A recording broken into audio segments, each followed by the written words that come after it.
तुम सन सरल सनेह, बसहु निरंतर तासु उर, सो राम निज गेह।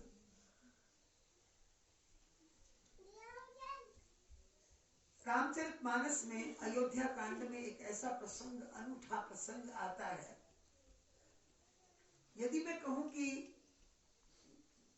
केवट प्रसंग मेरा सबसे प्रिय प्रसंग है, तो उसके बाद जो प्रसंग मुझे अतिशय भाया है वो भगवान राघवेंद्र का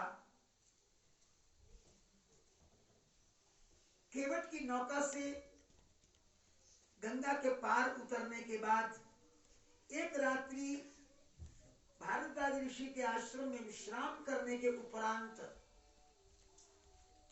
चित्रकूट के समीप ऋषि वाल्मीकि के आश्रम में जाकर ऋषिवर का आदर करते हुए मर्त्य अवतार की मर्यादा निभाकर ये कहना कि हे ऋषिवर, आप त्रिकालज्ञ हैं। मैं दशरथ पुत्र राम अपनी भार्या सीता और अनुज लक्ष्मण के साथ आपके श्री चरणों में उपस्थित हुआ हूं, पिता की आज्ञा से 14 वर्ष वन के व्यतीत करने के लिए। कृपा करके मुझे कोई स्थान बताइए जहां मैं निर्विघ्नता से वनवास का कालक्षेप कर सकूं। प्रसंग तो बहुत विस्तृत है। यह प्रसंग स्वर्गीय लता मंगेशकर जी ने गाया भी है इसी रूप में। बड़ा अनूठा प्रसंग है। मैं प्रारंभ की भूमिका बता करके मुख्य बात पर आ जाऊंगा। जब यह प्रश्न राघवेंद्र ने ऋषि वाल्मीकि से किया, स्वयं नीचे बैठे ऋषिवर को आसन पर बिठाकर, यह मर्त्य अवतार की मर्यादा का लीला है। एक मनुष्य को संत पुरुष के पास कैसे जाना चाहिए, किस विनम्रता से प्रश्न रखना चाहिए, जिज्ञासा की अभिव्यक्ति कैसे होनी चाहिए। गीता में भगवान कृष्ण 4th अध्याय के 34वें श्लोक में भी कहते हैं, त्रिदिति प्रणिपातेन परिप्रश्नेन सेव्यः उपदेश्यं हि ज्ञानी ज्ञान तत्व दर्शना। किसी तत्ववेता के पास जाओ, जो जिज्ञासा हो उसे बड़ी शालीनता के साथ रखो। प्रश्न पूछकर, प्रश्न बघाड़ कर अपनी विद्वत्ता दिखाने के लिए नहीं, और या परीक्षा लेने के लिए भी नहीं। ज्ञान अर्जन की जो एक श्रद्धात्मक भावना होती है, हृदय की रागात्मिका वृत्ति को उभार कर समर्पण भाव से प्रश्न रखना चाहिए। आज भगवान राघवेंद्र ने वो मर्यादा निभाकर पूछा, तो ऋषि वाल्मीकि कहने लगे, महाराज आपने तो प्रश्न कर दिया, अब मैं पूछते हुए संकोच कर रहा हूं, मगर मुझे आप आज्ञा दें तो आपका उत्तर ना देकर आपके उत्तर के स्थान पर यदि मैं प्रश्न कर दूं, तो भगवान तो केवल मुस्कुरा रहे हैं ना।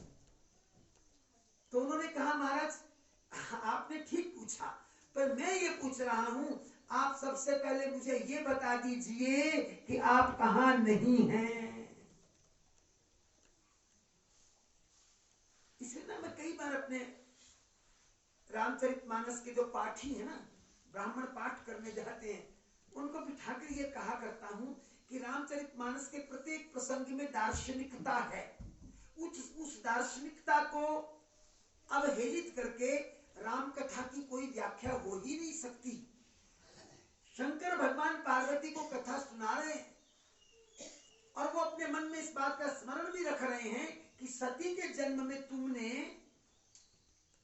शक्ति तो सती थी ना, शक्ति पार्वती है, तुमने भूल की थी श्री राम पर संशय रखकर। इसलिए पार्वती कथा सुनते हुए ध्यान रखना, सुमृत जाहि मिटई अज्ञाना, सोई सर्वज्ञ राम भगवाना। फिर सुना रहा हूं कि दशरथ पुत्र मात्र समझकर कथा को मानवीय कथा, कहानी न मान बैठना।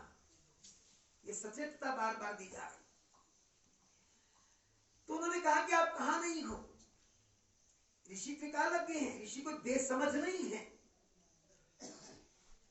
फिर उन्होंने कहा, महाराज मैं विनम्र भाव से प्रार्थना कर रहा हूं, मैं जानता हूं कि तत्व के रूप में आप सर्वव्यापक हैं, अणु रेणु में विद्यमान हैं, कोई स्थान आपके रिक्त है ही नहीं।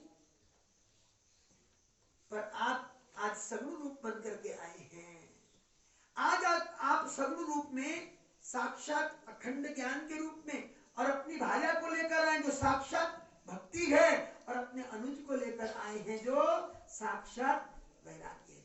आज ज्ञान भक्ति और वैराग्य उपस्थित हुए हैं। मैं समझ सकता हूं कि ज्ञान भक्ति और वैराग्य के रूप में आप रहना चाहते हैं। यहां भी ऋषि वाल्मीकि ने भक्ति का दर्शन उपस्थित करते हुए भगवान श्री राम को 14 स्थान गिना दिए कि कहां रहे। 14 स्थान। अब 14 का आंकड़ा रामचरितमानस में बड़ा विलक्षण सा लगता है कि कैकेयी ने श्री राम के लिए वनवास मांगा तो 14 वर्ष का, न 13, न 15, न 16। देखिए ना, है ना विचित्रता। और यहां पर वाल्मीकि जी 14 स्थान बता रहे हैं रहने के लिए। 14 वर्षों के लिए 14 स्थान। हम कभी टटोलते नहीं, हमारी बुद्धि चकरा गई है, क्षमा कर देना, यही नहीं कह रहा, ऐसा मत समझना मैं यही कह रहा हूं। मुझे इसलिए तीखा व्यक्ति कहते हैं, जल्दी से कोई बुलाता भी नहीं है। जहां डांस डूंस ज्यादा होते हैं, अब मुझे वहां नहीं लोग बुलाते, बुलाना भी नहीं चाहिए। मैं उन लोगों को कहता हूं, तुम अखंड पाठ नहीं करते, तुम पखंड पाठ करते हो। घर वाले सो जाते हैं थक कर हार करके, मैनेजमेंट करते हुए।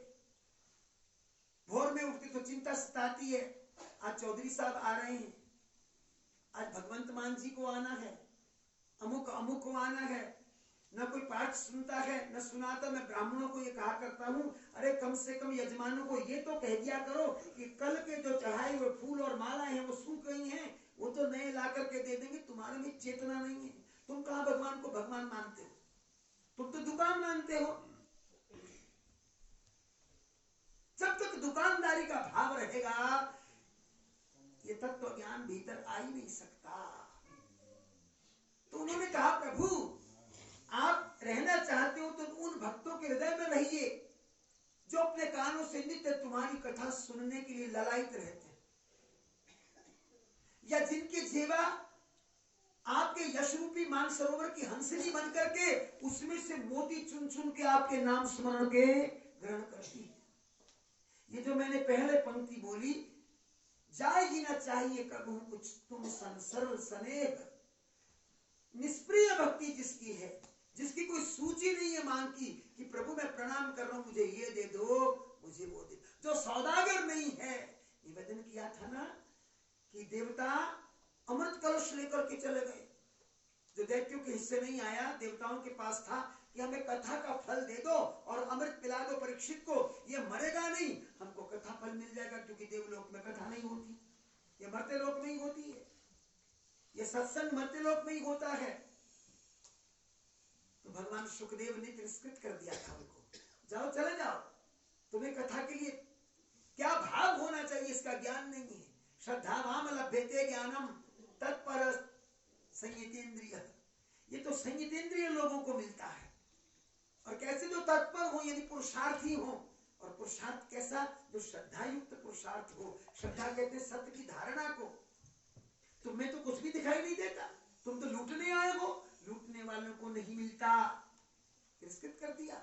सौदागरों को नहीं मिलता, ये सौदेबाजी की वस्तु नहीं है। तो जो निष्प्रिय हैं, जो कुछ नहीं चाहते, आपसे केवल सरल प्रेम करते हैं, बदले में कुछ नहीं चाहते, बसहु निरंतर तासु उर, उसके हृदय में बैठ जाइए भगवान, सो राउर निजगे। तो 14 इस प्रकार के स्थान बताए। और एक ये भी कहा, थोड़ा ध्यान से सुनना, तुम्हें ही निवेदित भोजन करही, तुम प्रसाद पट भूषण धरही। जो तुमको निवेदित करके अर्पित करके भोजन करते हो, तुमको अर्पित करके वस्त्र पहनते हो, आभूषण पहनते हो। हाँ, तो वैसे टेलर का काम खत्म हो गया। अगर टेलर कहीं जरूरत पड़ भी जाए तो वहां कैबिन बना, फिटिंग पहले हो गया, काम खत्म। कौन निवेदन करेगा भगवान को वस्त्र? कलिकाल ने अपना बहुत बड़ा प्रभाव जमाना प्रारंभ कर दिया। तुम ही निवेदित भोजन करही, तुम प्रसाद पट भूषण धरे। उनके हृदय में बैठ जाओ। 14 स्थान बताए। अब यहाँ थोड़ा सा समझ लिया। 14 वर्ष वनवास के एक बात विभिन्न रामायणों में आती है, तुलसीदास जी ने उस पर बहुत ज्यादा ठहराव नहीं दिया,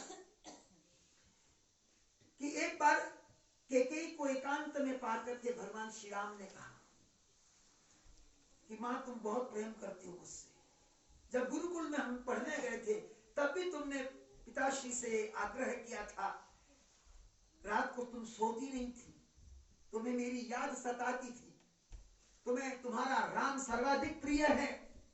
तुमने कहा था पिताश्री से, यदि आपकी आज्ञा हो तो मैं बच्चों को मोहन भोग बनाकर भेज दूं, राम को बहुत प्रिय है। तो पिताश्री ने ये कह के मना कर दिया था कि नहीं, ऐसा महारानी कैकेयी भूल के भी मत करना, क्योंकि गुरुकुल में उन लोगों के बच्चे भी पढ़ते हैं जिनके घर में अभाव है। इससे समाज में ठीक संदेश जाने वाला नहीं है। हमारे बच्चे वहां तप करने के लिए गए हैं, शिक्षा लेने के लिए गए हैं। यदि तुम अपने बच्चों का धनाढ्यता से पीछा करोगी तो दूसरे बच्चों पर क्या प्रभाव पड़ेगा। देखिए कितनी सुंदर समाज नीति रही है। यह है सांस्कृतिक बोध। तो राम ने कहा, अगर सचमुच मां तुम मुझसे बहुत प्रेम करती हो, क्योंकि जो काम मैं तुम्हें बतलाने वाला हूं वो कौशल्या मां से होने वाला नहीं है, तुम मेरे अवतार का ये प्रयोजन पूरा कर दोगी और मुझे संभाल लोगी, ये मेरा विश्वास है। कैकेयी ने कहा, हे राम, मैं तुम्हें पुत्र मानती हूं, तो एक बार मुझे अपनी जिज्ञासा तो बता। कहा, मां ये बात नहीं है, यदि सचमुच प्रेम करती हो तो फिर प्रेम को अपने पुत्र पर आज वार दो। कैकेयी ने तथास्तु कह दिया। तब श्री राम ने कहा था, आपको विष पीना पड़ेगा,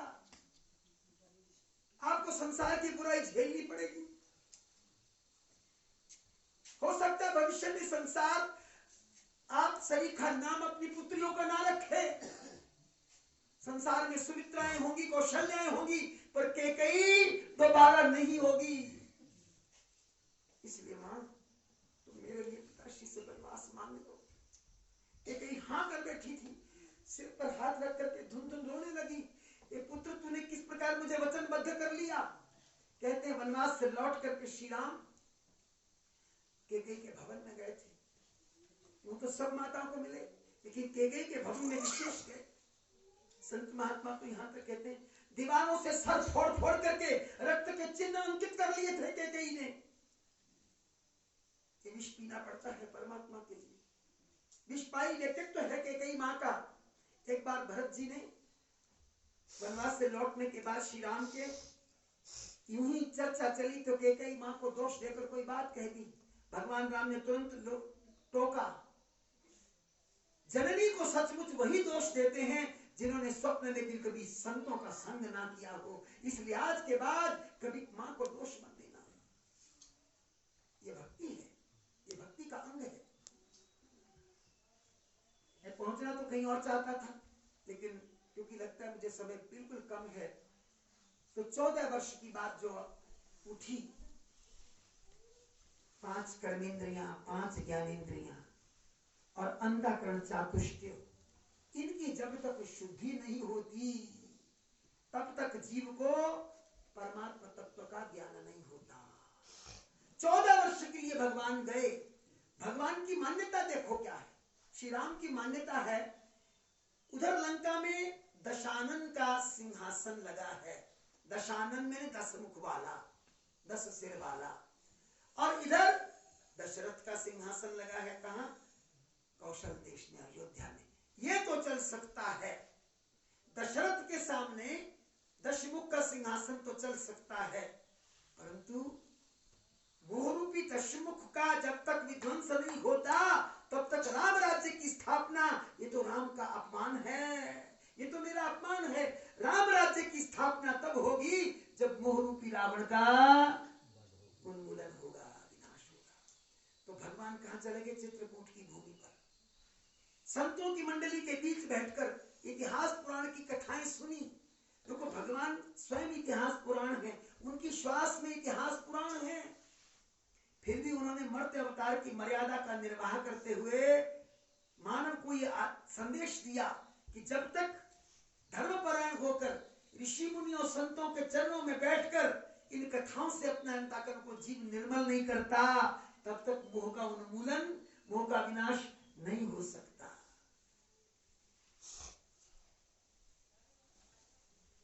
तो 14 वर्ष के लिए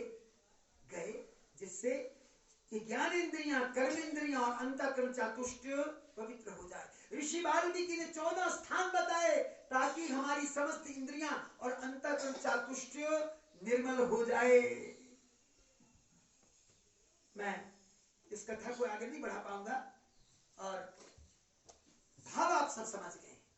हम महर्षि का जो भाव है उससे इसको मिलाते हुए अपने आप को पुरुषार्थ के द्वारा, वो पुरुषार्थ जिसमें समर्पण हो, जिसमें श्रद्धा हो, जिसमें कृपा की प्राप्ति उपलब्धि का साधन हो, साधन में हम ना हो, आइए अपने आप को प्रेरणा देते, प्रेरणा का पुरुषार्थ समझ लीजिए। नया भजन है, मिलकर के कल